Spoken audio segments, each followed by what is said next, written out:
რა შედის მწვანე კარკასში და რა დამიჯდება მწვანე კარკასის მშენებლობა. ეს არის ძალიან ხშირი კითხვა დამკვეთებისგან და არის ძალიან მნიშვნელოვანი კითხვა. რაც შეეხება შავ კარკასს, თეთრ კარკასს, მწვანე კარკასს, ეს კლასიფიკაცია უფრო შეესაბამება აშენებულ კორპუსებს, ანუ იმ ორგანიზაციებს, რომლებიც აშენებენ თავისი ხარჯით და მერე ყიდიან. რისთვის არის ეს ყველაფერი, ასე ვთქვათ, მოგონილი. პირველი, ეს ყველაფერი კეთდება იმისთვის, რომ ადამიანი, რომელიც ირჩევს თავისი ბინას, იცოდეს, რაში იხდის თავის თანხას. ანუ ისე ხო არ შეიძლება, რომ იყოს, რომ მაგალითად ერთ აშენებულ კორპუსში ერთი ბინა იყოს მწვანე კარკასი, მეორე ბინა თეთრი კარკასი, მესამე რა ვიცი, ყავისფერი და ასე შემდეგ. ეს არის ესე ვთქვათ, კლასიფიკაცია, ესეთი პაკეტი, რასაც იღებთ თქვენ ამ თანხის გადახდის დროს და ეს არის მიზანშეწონილი და სწორი გადაწყვეტილება.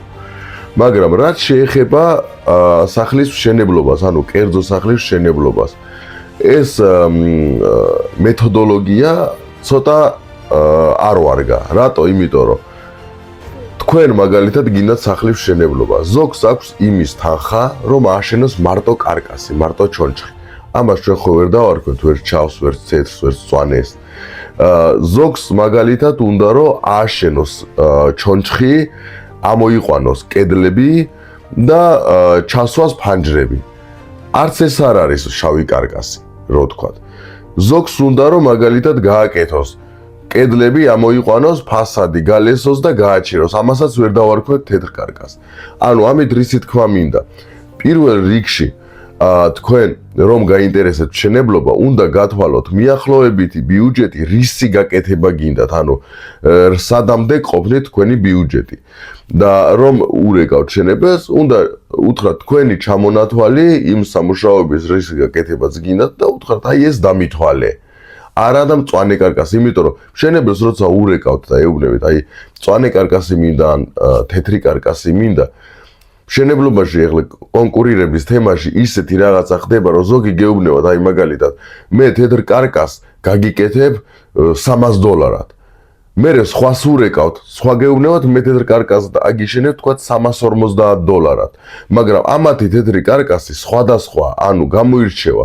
$300-იანი შეიძლება კი ყურს ძალიან კარგად ესმის ეს $300, მაგრამ იმას არ შეყავს წყლის გაყვანილობა, არ შეყავს თქვათ ელექტროობა, შიგნიდან არ გილესავთ კედლებს. ანუ ზოგი ვითომ თეთრ კარკასს ეძახის აშენებულ სახლს, ფასადი გალესილი, ფანჯრები ჩასმული. ან შეუღებავი ფასადი და თეთრი კარკასია, რა თქმა უნდა, ანუ ფასადი გალესილია, მაგრამ ნამდვილი თეთრი კარკასი არის უკვე შეღებილი ფასადით, ჩასმული ფანჯრებით, გაყვანილი ელექტროობა, გაყვანილი სანტექნიკა, შიგნიდან გალესილი კედლები, დასხმული სწორი იატაკი, გაყვანილი თბილი წყლის იატაკი და ასე შემდეგ. ამიტომ უნდა შეადაროთ ვაშლი ვაშლს. თქვენი პირადი პაკეტი უნდა გააკეთოთ, ასე ვთქვათ, ინდივიდუალური, ჩამოთვალოთ რა გაინტერესებთ, რისი აშენება გსურთ, რა ეტაპამდე მიყვანა გსურთ თქვენი სახლის და აქედან გამომდინარე უკვე ნებისმიერი მშენებელი დაგისმევთ იმ ფასს, რომელიც არის რეალური. არა და ეს მარკეტინგული ხრიკი, რომ მწვანე კარკასი $200 თქვათ, მაგრამ იმის მწვანე კარკასი არ უდრის ამის თეთრ კარკასს. დიდი მადლობა ყურადღებისთვის, დაგვიკავშირდით და გავიაროთ დეტალები თქვენს მშენებლობის შესახებ.